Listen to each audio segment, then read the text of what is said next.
Brad Williams, XL Prime. What we're doing here is just a review for the most part. We're going to use some product. All we're going to do is count if row includes any words. We're going to look in B5 and we're going to compare it to this list here. That's it. We're just going to add a couple different little twists here. We're going to put this trim in here. In the event that there's some junk, white space, before or after a word, well, trim will clean all that up. All we're saying is B5 is equal words. That's it. Here, I showed you true.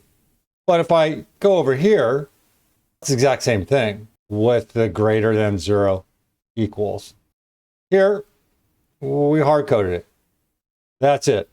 If you want to look at the interior of this thing, we'll just look at this array, F9. 0001 greater than 0. That's true. See here, it's true. This will be the exact same thing. But you're going to hard code this, and you can do that at your own caution. If you want to look at B5 trim, F9.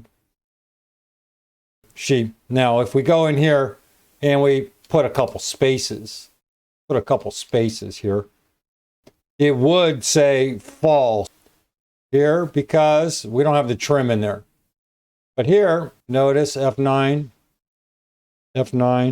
you can see before trim comes in there, how we have the spaces. Now go to trim, F9, go here, do this, F9, and you can see how trim does its job.